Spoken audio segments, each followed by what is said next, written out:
Welcome to the third episode and second year of my Clangen series, Silver Fern Clan.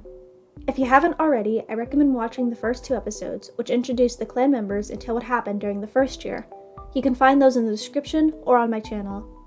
As for this episode, I'm going to be experimenting with some changes to how the videos will be made based on the poll I've posted in the community tab. I will be reusing speed paint and put more focus into telling you about the characters rather than spending hours redrawing them. If there weren't any major sprite changes or character changes I felt were necessary to show, I won't redraw the cat. This will save a lot of time as well as keep my motivation from running dry, especially as the clan grows. As usual, while I try to avoid any graphic details, the game does mention cats being injured and becoming ill, and some artwork may reflect that. If you're sensitive to these kind of topics, skipping ahead or leaving the video is always an option. Hope you enjoy. Starting off this year, the poison from the rabbit that Sapmoth had caught a few moons ago was beginning to subside. Hazyburr, Sapmoth, and Gentlefog made a full recovery. Unfortunately, Thicketkit died from this poison. The tragedy caused Vineleaf to seek out an apprentice to pass her knowledge on to. Coatituft seemed eager to take that position. Pocket and her remaining kits are overcome with grief and seek comfort from Vineleaf, since Eaglebounce is still too ill to work. Meanwhile, the threat of dogs still looms over the cats as Hazyburr and Sapmoth hear howling getting closer and closer to their camp. The next moon is exciting, however, since Erminebumble finally earns her warrior name. Ravenstar continues the ceremony with an announcement that he has white cough. Spotfin was seen having a very serious conversation with a kitty pet, followed up by his apprentice going missing for a few days. The clan is suspicious of how friendly Spotfin is with kitty pets, but tries not to question it. Vineleaf becomes stressed as two of Pocket's kits begin to have health issues. Gentlekit seems to have chronic joint pain, and Goldkit's eyesight is getting worse every day. Erminebumble scolds Pocket for this as if it's her fault. Crouchheart is finding everyone unbearable and takes every opportunity to escape camp. The stress causes Pocket to go insane, and she begins telling Vineleaf about how Thicketkit's ghost is visiting her. Winter came around and Ravenstar's white cough developed into green cough, which passed on to Pocket. Goldkit's vision continues to deteriorate. The clan realizes that she'll be blind before her training even begins. Sapmoth is welcomed as a warrior and granted the name Sapmoth. During his first moon as a warrior, he was seen visiting a cat at Rosie Clan's border. Hazyburr tells Vineleaf about a dream she's had, insisting it was important. The next day, Eaglebounce died of red cough, leaving the clan without their mediator.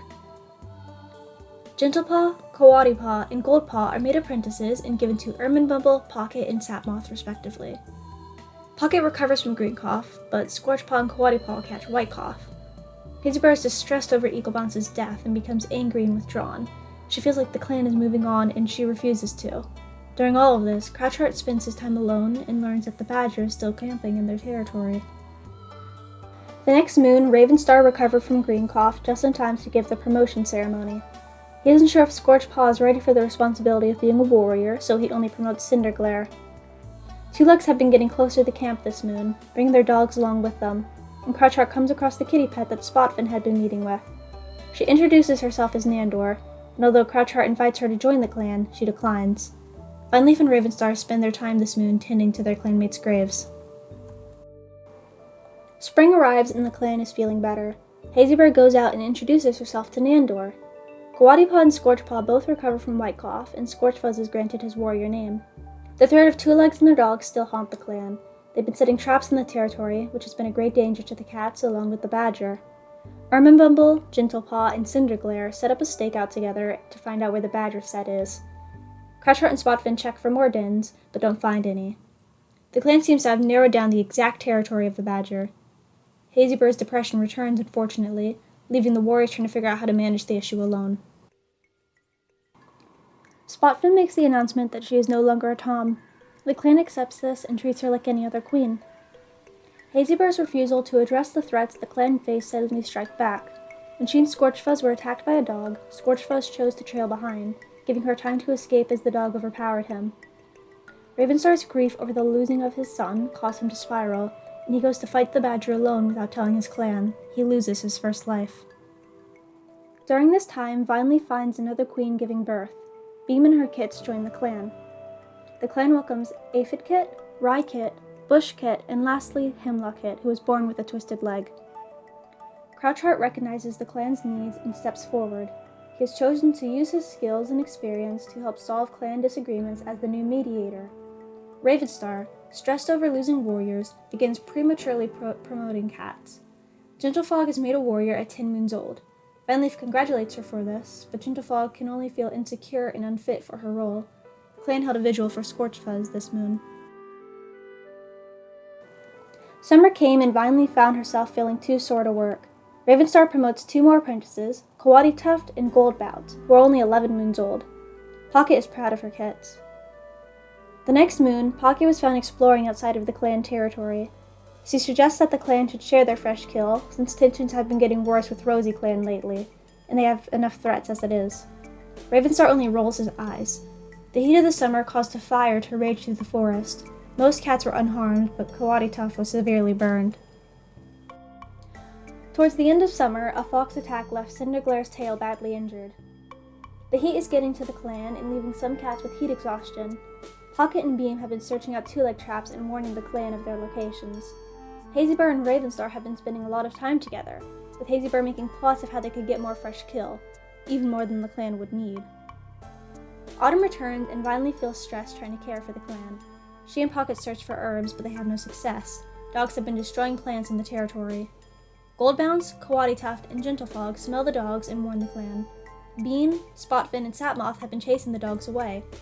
Hazyburr approaches Vineleaf before her journey to visit StarClan, warning her of a vision she had. When Vineleaf visits StarClan, she is greeted by Scorchfuzz, who says he has a message for Bushkit.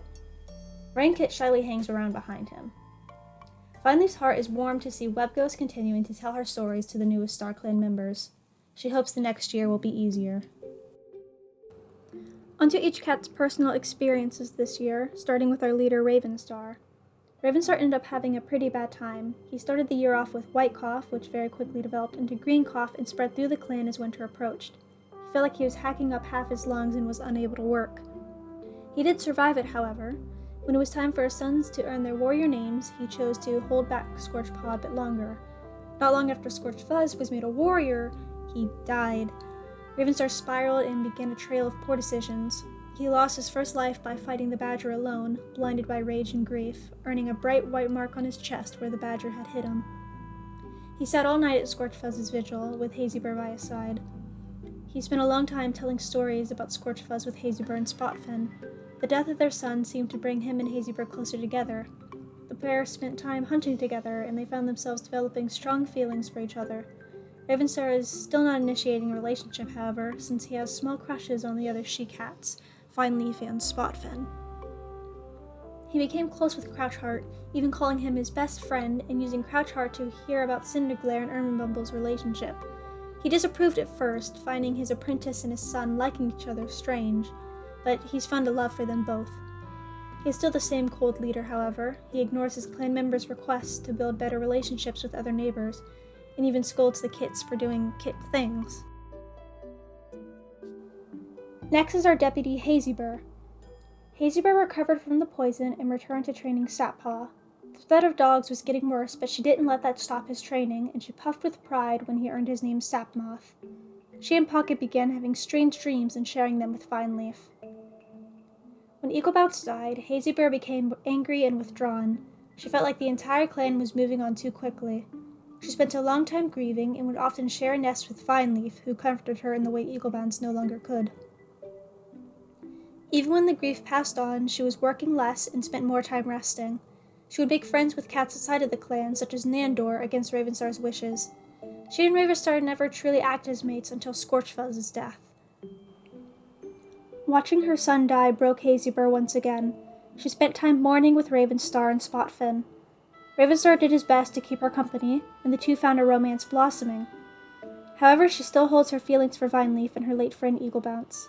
In one hunting trip, Ravenstar pointed out to Hazyburr that she does a very obvious butt wiggle in excitement. Not sure if it was awkward or endearing, but the two are closer than ever. Towards the return of autumn, the entire clan could tell the leader and deputy are in love.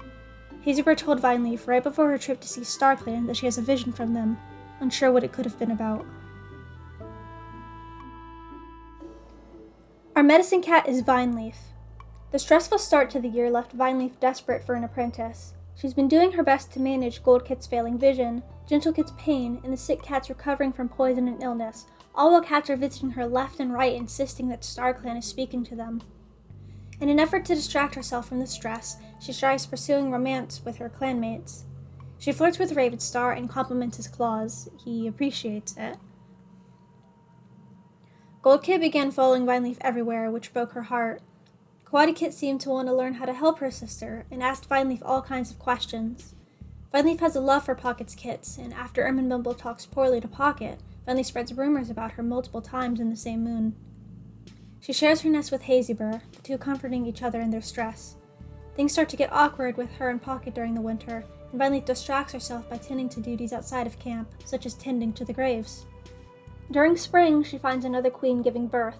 She brings Beam and her kits back to the clan. She felt stressed trying to care for the clan, and Pocket trying to help her only stressed her more. She looked forward to the next visit with StarClan, happy to see her former clanmates. She hopes the next year will be easier for her clan than this one. The last of our high-ranking cats is our new mediator, Crouchheart. Crouchheart spent a lot of time alone or near the Tulip place. He would occasionally take Cinderpod to check out the Tulip place as well. As arguments would happen and the clan suffered with loss, he found it all unbearable and snuck out at every opportunity. He ended up teaching Cinderglare to be adaptable, don't socialize, and break any rules that don't suit him. During winter, he met Nandor and tried to convince her to join the clan, but she declined. She talked to him about the badger, and he and Spotfin spent time searching for any hidden burrows. He had multiple moments where he thought about leaving the clan or breaking rules, but chose not to. At the end of spring, he stepped forward as mediator. He wanted to use his skills and experience to help solve the clan disagreements. During this, he became aware of Cinderglare's crush on Erminebumble, and he hated it. He felt odd about his former apprentice having a crush on his best friend and romantic interest. Regardless, he did his job as mediator and tried what he could to support their relationship.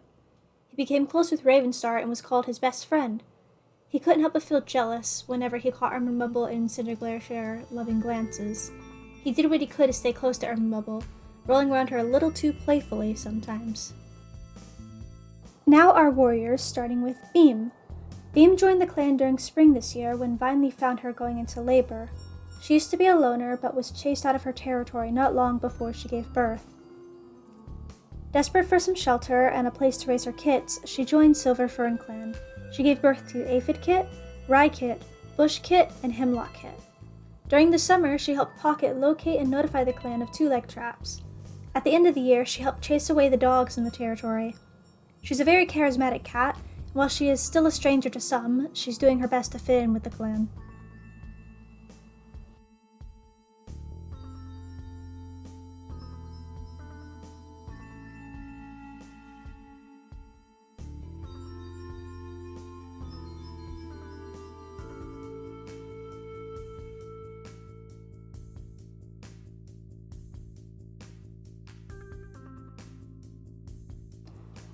Pocket finally recovered from labor at the beginning of the year just to watch one of her kits die.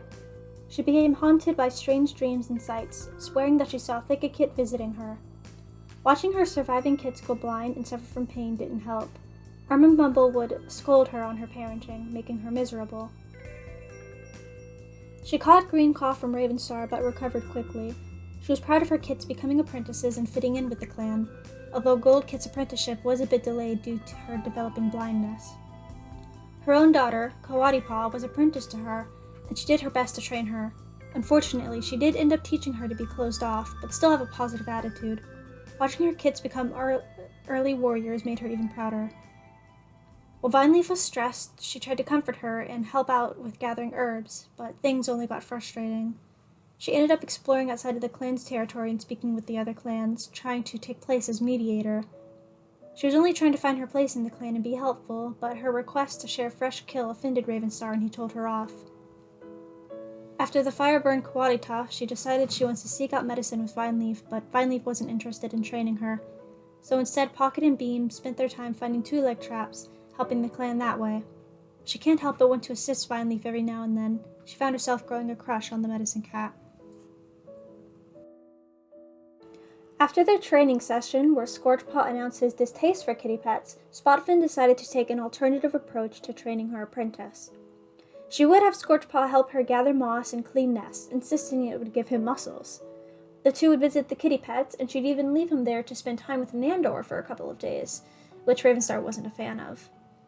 The two vowed to avoid any ill rabbits after what happened to their clanmates, and Spotfin mourned Eaglebounce with Hazyburr, giving her former mentor some comfort. She and Erminebumble would gossip when not training their apprentices. She taught Scorchfuzz to have strong inner morals, to be social, and avoid violence. After he was made a warrior, she announced that she is trans femme.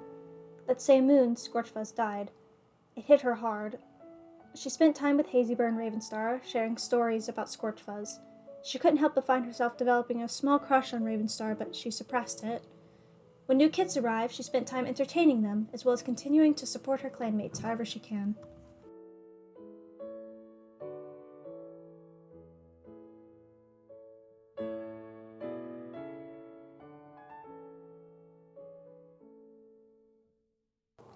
A lot happened for our main character this year.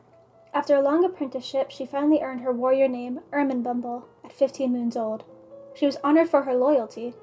Ravenstar influenced her to be more likely to make her own rules and stay consistent to them. He helped her become a better teacher. Right at the end of her ceremony, she misstepped, slipped, and dislocated a joint. She didn't seem to notice Scorchpaw's angry glares at her. She took a liking to Pocket's kits and scolded their mother and her parenting. She and Cinderpaw also became closer this year. When winter came around, she spent her last moments with Eaglebounce as close to her as possible, before Red Cough finally took her. Losing her mother figure was difficult, but Cinderpaw kept her company.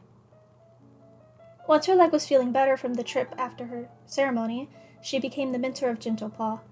Pocket, despite Erminebumble's cruel comments, was proud of her kit for having Erminebumble as a mentor.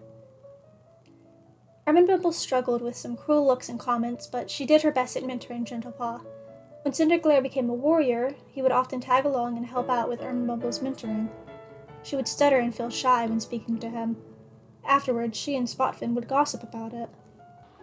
She was very close with Gentlepaw. The two would sunbathe and share embarrassing stories, and Gentlepaw learned very quickly despite her struggles with pain. Gentlepaw would help Erminebumble pick burrs out of her fur, which happened a couple times. During spring, Cinderglare, Erminebumble, and Gentlepaw set up a stakeout to find the badger's territory. They managed to successfully track it down and find its current den. When she wasn't training Gentlepaw or spending time with Cinderglare, Erminebumble would help out Goldpaw in her training, or she'd explore outside the camp. She once got lost near the two-leg place. Gentlefog ended up graduating early, and Erminebumble influenced her to be cold towards others, have strong inner morals, and be ready to fight. Crouchheart couldn't help but notice that Erminebumble had her eyes on Cinderglare the entire ceremony, and he hated it. During the summer, something changed in Erminebumble. She found herself having a hard time getting along with her clanmates, especially Beam's new kits. Cinderglare and her would spend time together, but things got tense. Erminebumble began considering kitty pet life. Cinderglare took her fishing to distract her thoughts and even offered her a gift, but she turned her nose up. She began feeling like she isn't contributing enough. Crouchheart tried his best to cheer her up, along with Cinderglare. She tried to go on patrol alone once, but immediately got nervous about the dangers and went back to camp, feeling useless. She realized she likes both Crouchheart and Cinderglare and doesn't want to choose between two of her closest friends. The stress of feeling insignificant makes it all worse. The beginning of the year was difficult. While Sapmoth recovered from the poison, he had to watch Eaglebounce and Thicketkit both die from it. He couldn't help but blame himself. Still, Hazyburr kept him busy and focused on what matters. At the start of winter, he earned the name Sapmoth. He was honored for his consideration. Hazyburr felt lucky to have been able to train such an amazing young cat. She influenced him to bend rules, be social, and be ready to fight. He became better at storytelling and caring for the camp. Not long after his ceremony, he sneaked to the Rosy Clan border and met with some stranger cat. The next moon, Goldpaw was made his apprentice. Training her was difficult because she was stubborn and wanted to do things her way. He did his best to accommodate for her, and with Erminebumble's help, his apprentice graduated a moon early. He influenced her to be more likely to start a fight, have strong inner morals, and think things through rather than rush. Just like him, she became a great storyteller. After mentoring Goldbounce, he tried to help out with Vineleaf, but she decided to keep him away from the medicine den. He ended up suffering from heat exhaustion during the summer. However, when autumn came around, he helped Spotfin and Beam chase dogs out of their territory. He ended up finding himself belonging in the clan, despite his rocky start.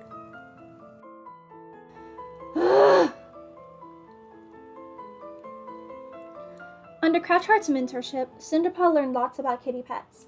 Once, he practiced a kitty pet impression to steal a sandwich from some two legs. He's been very close with Erminebumble, developing a major crush on her. In the winter, he earned his warrior name Cinderglare and was celebrated for his initiative. Crouchheart influenced him to adapt easily, refrain from socializing, and break any rules that don't suit him. He became a great teacher. He would find every opportunity to tag along Erminebumble and Gentlefog's patrols. The three discussed and, under his lead, set up a stakeout to find the badger's den. It was successful. He's been on a bit of bad terms with his former mentor, since they both have feelings for Erminebumble. He tries his best not to have any cold feelings towards Crouchheart over it. Toward the end of summer, his tail was mangled by a fox. When Erminebumble was stressed, he tried to bring her gifts and distract her, but she wasn't interested and got frustrated with him.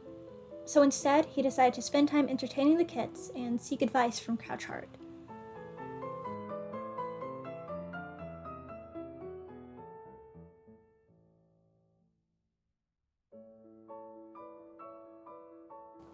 Next is Gentlefog. I had trouble getting a proper pose down for her.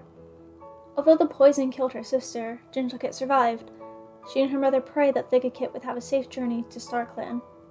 Not long after her sister's death, Gentlekit began to express that her joints are swollen and painful, and that she doesn't want to play. This was around the same time that Goldkit began going blind. In the winter, Gentlekit was caught trying to sneak out of camp. She was apprenticed to Erminebumble, which Pocket was proud of. Gentlepaw and Goldpaw would occasionally train together, since Erminebumble was fond of both of the sisters. She didn't let her pain restrict her from becoming an excellent hunter. She was very close with her mentor. She and Erminebumble would tell each other stories, clean each other's fur, and patrol together all the time, and have Cinderglare tag along. They even located the badger together.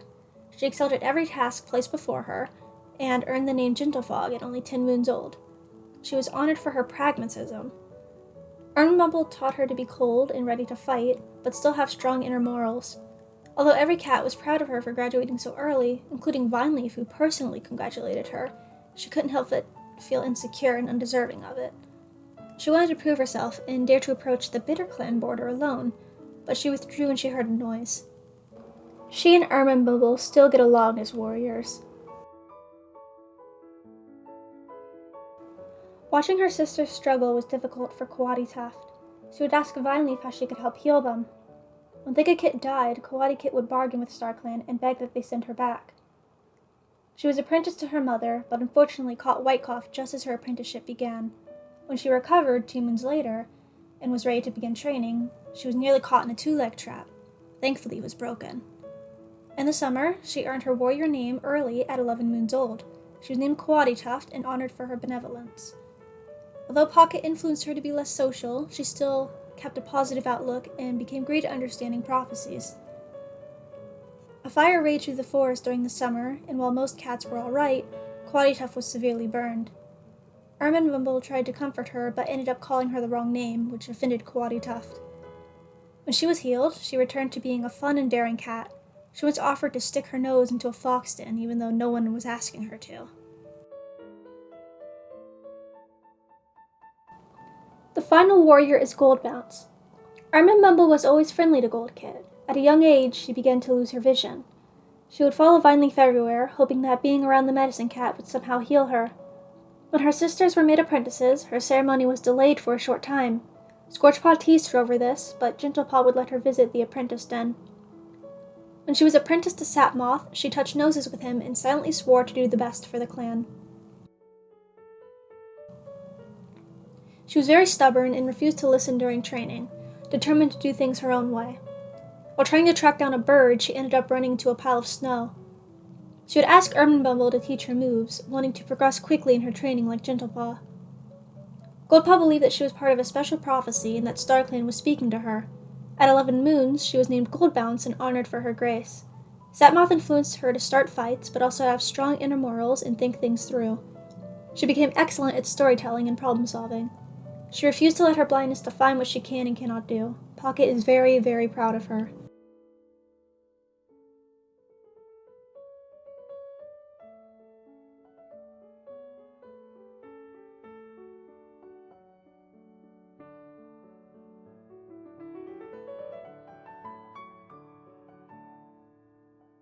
During spring, Beam gave birth to and brought to the clan 4 little kits. The first is Aphidkit, a troublesome little fella who loves stories. Not much is to be said about him or his siblings. However, they will be starting their apprenticeship next moon, which is exciting. I drew him to be very small, considering his name.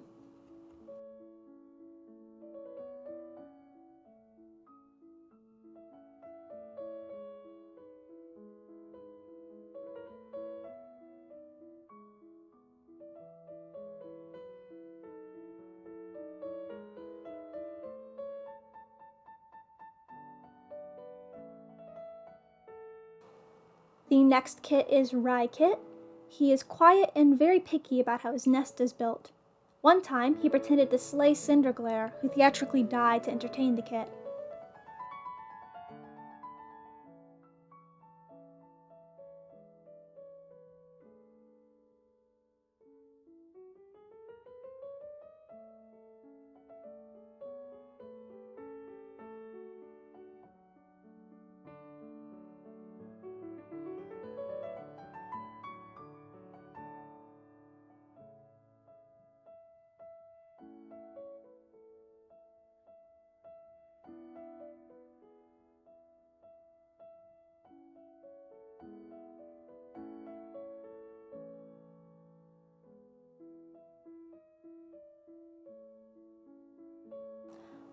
Of the litter, there was one girl, Bushkit. She's impulsive and a lover of stories. When Vineleaf visited StarClan, Scorchfuzz left a message for her. Nobody's sure what the message is about.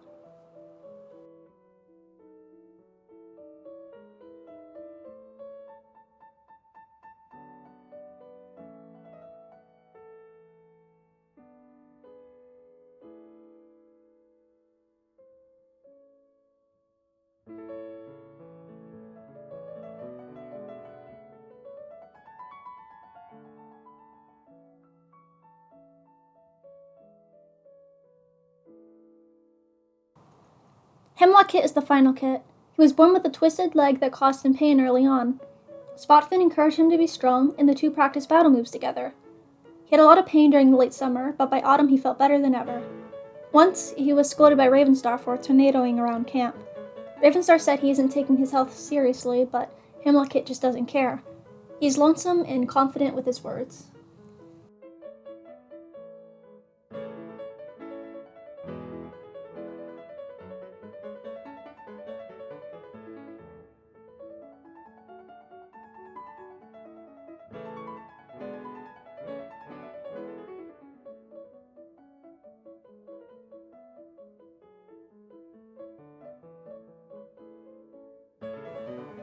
The last of the living cats is Nandor. While Nandor isn't part of the clan, she's a kitty pet that the clan interacts with often. Spotfin was the first to be visiting her, bringing Scorchpaw along. She would warn the clan about badger sightings and lend a listening ear to any cat who needed it. The clan doesn't know much about her, aside from that she lives with a dog. Many cats are shocked to see her and such a scary beast relax in the sun together. Crouchheart tried convincing her to join the clan, but she declined. She seems to like all the clan members except for Ravenstar, who gives her a bad vibe. Instead, she continues to give the clan warnings about dogs and badgers, listen to the cats' troubles, and help guide those who get lost around the two-leg place back to their territory.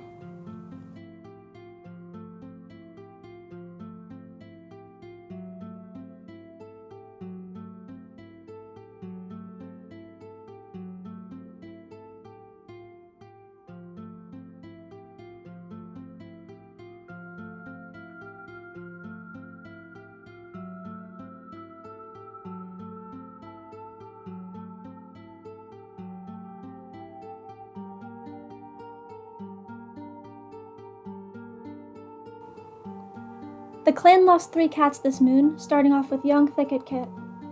The poison rabbit killed Thicketkit. Gentlekit and Pocket mourned her, and Coatituft bargained with StarClan, begging them to send her back. During her vigil, Goldkit told fallen stories about Thicketkit. Thicketkit tried visiting Pocket, and this drove her mother crazy. Now she sits shyly in StarClan, watching her sisters grow.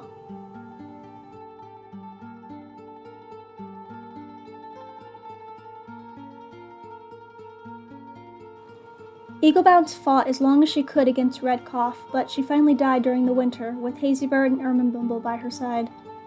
Hazyburr had fussed with her fur, trying to hide any evidence of her sickness when she died. Now, she watches as her clanmates live on, feeling proud of them. She keeps an eye on Crouchheart as he's taken her place as mediator. I'm very happy with how she came out. Honestly, she's one of my favorite ghosts drawings so far.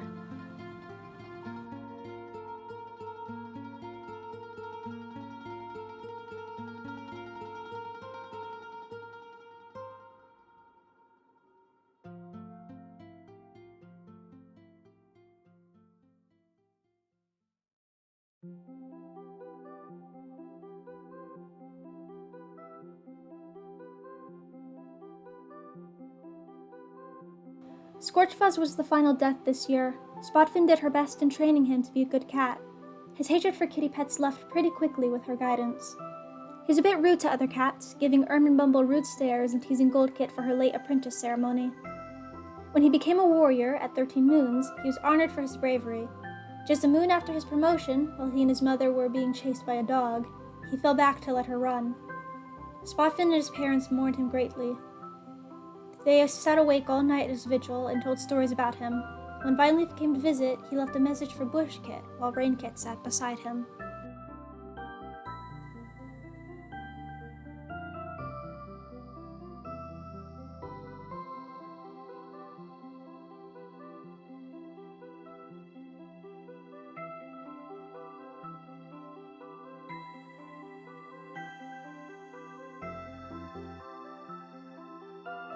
And that is all for year 2 of Silver Fern Clan. I hope you guys enjoyed this episode. The voiceover took me quite a while to do, so if you notice some changes in quality throughout, I hope you understand. Thank you for watching, and enjoy this scroll by of the characters and the last bit of music as the video comes to an end. I hope you all look forward to more episodes, and let me know what you're excited to see next.